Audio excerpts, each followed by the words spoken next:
Hi friends, welcome to Meena Samayal. Lockdown rice recipe number 2, Veppam Poo sadam.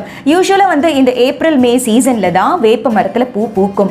Fresh flowers உங்களுக்கு கிடைச்சதுன்னா நல்லா wash பண்ணி clean பண்ணி Sun try பண்ணிட்டு நல்ல கிறிஸ்பா சன் ட்ரை பண்ணிட்டு ஒரு பாட்டில ஸ்டோர் பண்ணி வச்சுக்கிட்டீங்கன்னா அந்த வருஷம் முழுக்க நீங்க யூஸ் பண்ணலாம். அந்த மாதிரி கிடைக்காத பட்சத்துல வந்து வெளியில மார்க்கெட்ல கூட பாக்கெட்ஸ்ல போட்டு விற்கிறாங்க.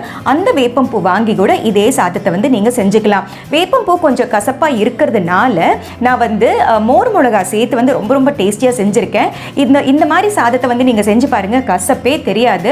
ஜென்ரலாக வந்து வின்டர்ஸில் இது செஞ்சோம்னா வெளியில் பனிக்கு வந்து இந்த பூண்டு இதெல்லாம் சேர்த்ததுனால ரொம்ப எதமாக இருக்கும். ஸோ இந்த ஹெல்த்தியான வேப்பம்பூ சாதம் எப்படி செய்கிறது அப்படிங்கிறத பார்ப்போம். வேப்பம்பூ சாதம் செய்ய தேவையான பொருட்கள்: 1 கப்பு வேக வைத்த சாதம், 25லிருந்து 30 பல்லு பூண்டு, 1 டேபிள் ஸ்பூன் அளவு வேப்பம்பூ, ஒரு 4 மோர் மிளகா, அப்புறமா தாளிக்க வந்து 1 டீஸ்பூன் உளுத்தம் பருப்பு, 1 டீஸ்பூன் கடலைப்பருப்பு, தேவையான அளவு கருவேப்பிலை, தேவையான அளவு எண்ணெய், அதுக்கப்புறமா நெய் அண்ட் தேவையான அளவு உப்பு. அவ்வளோதான் தேவையான பொருட்கள். இப்போ வேப்பம்பூ சாதம் எப்படி செய்கிறது அப்படிங்கிறத பார்ப்போம். முதல்ல ஒரு பேனை ஹீட் பண்ணிக்கலாம். கொஞ்சமாக நெய் விட்டுக்கலாம். மோர் மிளகாவோட காம்பை கிள்ளிட்டு நம்ம சின்ன சின்ன பிட்ஸாக வந்து இது வறுத்து எடுத்துக்கலாம்.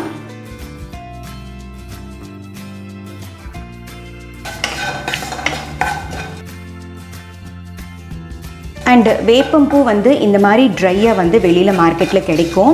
அந்த மாதிரி இல்லைன்னா கூட இப்போ தான் நம்மளுக்கு வந்து தமிழ் வருஷப்பிறப்பு போச்சு இல்லையா, இது வந்து ஆக்சுவலாக நான் வீட்டில் செஞ்ச வேப்பம்பூ கிடைக்கும் போது அதை நல்லா வாஷ் பண்ணிவிட்டு பூவெல்லாம் தனியாக வந்து நம்ம ஸ்ப்ளிட் பண்ணிவிட்டு அதுக்கப்புறமா வந்து ஒரு வேஷ்டி துணியில் நிழல்லையே காய வச்சுதுங்க. இது வந்து நம்ம இந்த மாதிரி காய வச்சு நம்ம ஸ்டோர் பண்ணி வச்சுக்கிட்டோம்னா இந்த மாதிரி எப்போயாவது நம்மளுக்கு வெஜிடபிள் வந்து கம்மியாக இருக்கும்போது இந்த மாதிரி சாதத்தை செஞ்சுக்கலாம். இப்போ மோர் மிளகா வந்து பாதி வறுப்பட்டாச்சு. இந்த ஸ்டேஜில் வந்து வேப்பம்பூ நான் இதில் சேர்த்துக்கிறேன். இந்த சாதத்துக்கு காரம் அப்படின்ட்டு பார்த்தா மோர் மிளகா மட்டும்தான். ஸோ காரம் பத்தாத அளவுக்கு இன்னும் கொஞ்சம் சேர்த்துக்கோங்க. இதில் வந்து மிளகோ இல்லை சிகப்பு மிளகா தூளோ அந்த மாதிரி இல்லை பச்சை மிளகா அந்த மாதிரி எதுவுமே சேர்க்க போகிறதில்ல. ஸோ காரம் அப்படிங்கிறது மோர் மிளகா மட்டும்தான். ஸோ இது வந்து நல்லா வறுப்பட்டாச்சு. இது வந்து இப்போ ஒரு மிக்ஸி ஜாருக்கு நான் ட்ரான்ஸ்ஃபர் பண்ணிக்கிறேன். இது வந்து நல்ல ரூம் டெம்பரேச்சருக்கு ஆறின பிறகு ஒன்றும் பாதியமாக வந்து நம்ம க்ரஷ் பண்ணிட்டு வந்துடலாம். மீன்வைல் இதே பேனில் 1 டேபிள் ஸ்பூன் அளவுக்கு எண்ணெய், அதுக்கப்புறமா ஒரு 2லேருந்து 3 டீஸ்பூன் அளவுக்கு நெய். எண்ணெய் சூடான பிறகு கடலைப்பருப்பு. இதில் தாளிப்பு வந்து ஜென்ரலாக நம்ம தாளிப்பு எப்படி ஆரம்பிப்போம்னா கடுகோட ஆரம்பிப்போம். ஆனால் இந்த சாதத்துக்கு வந்து எந்த ஒரு ஸ்பைஸ் டைவர்ஷன் இருக்கக்கூடாது, அந்த ஃபோக்கஸ் வந்து ஃபுல்லாகவே அந்த வேப்பம் பூவில் தான் இருக்கணும் அப்படிங்கிற ஒரே காரணத்தினால தான் நான் கடுகு சீரகம் சேர்க்காமல் டைரெக்டாக வந்து பருப்புக்கு போகிறேன். அடுத்து வந்து உளுத்தம் பருப்பு, அடுத்து கருவேப்பிலை, கடலைப்பருப்பு உளுத்தம் பருப்பு செவந்ததுக்கு அப்புறமா நம்ம பூண்டு சேர்த்துக்கலாம். இந்த சாதத்துக்கு வந்து பூண்டு நிறைய போட்டால் ரொம்ப ரொம்ப நல்லா இருக்கும்.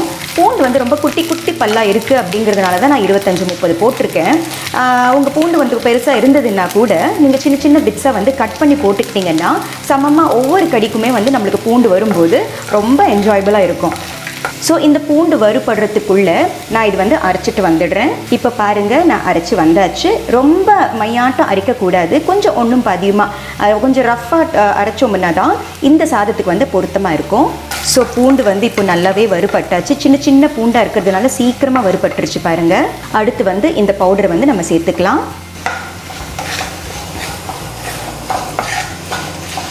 நல்ல கமகமன்னு வாசனையாக இருக்குது. ஏன்னா அந்த மோர் மிளகாவில் வந்து அந்த புளிப்பு இருக்குது இல்லையா, ஸோ அந்த புளிப்பு அந்த பூண்டோட ஃப்ளேவர் ரொம்ப ரொம்ப நல்லா இருக்குது. அடுத்து இந்த வேக வைத்த சாதத்தை சேர்த்துக்கலாம். நான் நார்மல் பச்சரிசி சாதத்தை தான் வேக வச்சுருக்கேன். 1:2 ரேஷியோவில் வந்து நம்ம அதாவது பருக்காக உதிரியாக இருந்தால் தான் இந்த சாதத்துக்கு பொருத்தமாக இருக்கும். ரொம்ப குழஞ்சாப்பில் வேக வச்சிடாதீங்க. அண்ட் இந்த சாதத்துக்கு தேவையான அளவு உப்பு வந்து ஒரு கல் கம்மியாகவே போடுங்க. ஏன்னா மோர் மிளகாவில் வந்து உப்பு இருக்கும். அதுக்கப்புறமா ரொம்ப தூக்கிடுச்சுன்னா நம்ம சாப்பிட முடியாது. ருசி பார்த்து கூட நம்ம ஆல்டர் பண்ணிக்கலாம். இந்த சாதம் செய்யும்போது வீடே வந்து நல்ல வாசனையாக இருக்கும். என்ன சமைக்கிறீங்க அப்படின்ட்டு எல்லோரும் வந்து கேட்குற அளவுக்கு. ஸோ அவ்வளோதான். ரொம்ப ரொம்ப சிம்பிள் அண்ட் ஈஸி. ஸோ வேப்பம்பூ இருக்கிறதுனால தான் நான் சேர்த்தேன். இந்த லாக்டவுன் சீசனில் உங்ககிட்ட வேப்பம்பூ இல்லைன்னா வேப்பம்பூ பதிலாக வந்து நீங்கள் மிளகுத்தூள் கூட சேர்த்துக்கலாம். மிளகு அண்ட் பூண்டு சாதம் அப்படின்ட்டு கூட சொல்லிக்கலாம். ஏன்னா மிளகு அப்படிங்கிறது வந்து ரொம்ப காமனான இன்க்ரீடியண்ட் அண்ட் பூண்டும் வந்து எல்லார் வீட்லேயும் இருக்கும். வேப்பம்பூ இருந்ததுன்னா இந்த மாதிரி சாதத்தை ட்ரை பண்ணுங்கள். இல்லாத பட்சத்தில் வேப்பம்பூ பதிலாக வந்து நம்ம பெப்பர் போட்டுக்கலாம். ஸோ அவ்வளோதான், நான் ஸ்டவ் சுவிட்ச் ஆஃப் பண்ணிடுறேன். ஸோ our வேப்பம்பூ சாதம் இஸ் ரெடி.